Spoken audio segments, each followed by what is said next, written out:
တရုတ်နိုင်ငံဟာအိမ်မက်ထဲကလိုထူးဆန်းအံ့ဩဖွယ်ကောင်းတဲ့နေရာတွေနဲ့ပြည့်နှက်နေတဲ့ပြည်ကြီးတစ်ပြည်ပါတဘာဝတရားကဖန်တီးထားတဲ့ထူးခြားတဲ့ရှုခင်းတွေကနေလူသားတွေရဲ့မယုံနိုင်စရာတီထွင်ဖန်တီးမှုတွေအထိဒီနေ့မှာတော့တင့်ကိုတခြားကဘာတစ်ခုကိုရောက်သွားသလိုခံစားရစေမယ့်နေရာ10ခုတွေကပထမဆုံး4ခုကိုတင်ဆက်ပြီးသွားမှာပါဗျတရုတ်ပြည်မဟာတတိုင်းကြီး Great Wall of China ဒါဟာကမ္ဘာအထင်ရှားဆုံးအမှတ်အသားဖြစ်တယ်လို့လူသားတို့ရဲ့အကြီးအကျယ်ဆုံးအင်ဂျင်နီယာလက်ရာတစ်ခုပါထူးခြားချက်တောင်တန်းတွေခြိုင်ဝမ်းတွေနဲ့တဲကန်တာယာတွေကိုဖြတ်တန်းကီလိုမီတာ2100ကျော်ရှည်လျားပါတယ်။တမိုင်းလွန်ခဲ့တဲ့နှစ်ပေါင်း2000ကျော်ချင်းမင်းဆက်ကလေးကရန်သူတွေကိုကာကွယ်ဖို့တိစောက်ခဲ့တာပါ။အလှပ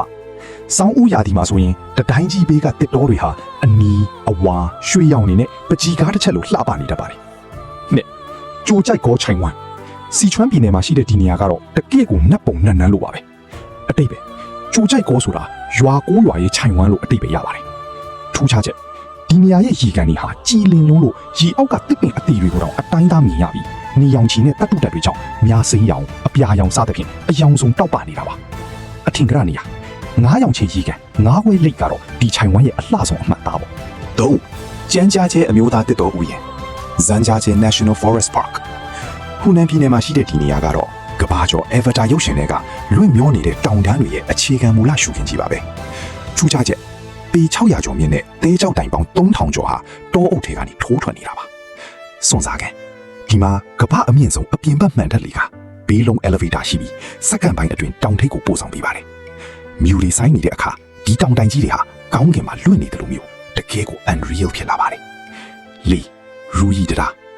ခြေချမ်းပြည်နယ်မှာရှိတဲ့ဒီတရာကတော့ခေတ်သစ်ဗေဒုကပညာရဲ့အံ့မခံလက်ရပါပုံစံတရုတ်ရိုးရာကံကောင်းချင်းတင်ဂီတရူရီပုံစံအတိုင်းကွေးကွေးလေးတိစောက်ထားတာပါအတွေ့အကြုံ6ကမ်းမနှစ်ခုကိုဆက်သွယ်ထားတဲ့ဒီတထားမှာမှန်ချမ်းမြင်နေပါဝင်တာကြောင့်လမ်းလျှောက်တဲ့အခါရင်တထိတ်ထိတ်နဲ့အောက်ကခြိုင်ဝမ်းအလှကိုခံစားနိုင်မှာဖြစ်ပါတယ်အပိတ်စကားဒါကတော့ပထမဆုံး4ခုပဲရှိပါသေးတယ်ကြံရှိနေတဲ့ပူပြီးထူးဆန်းအံ့ဩဖို့ကောင်းတဲ့နေရာတွေကိုအပိုင်း2မှာဆက်လက်တင်ဆက်ပေးမှာမို့ follow လုပ်ထားဖို့မမိနေဘူးနော်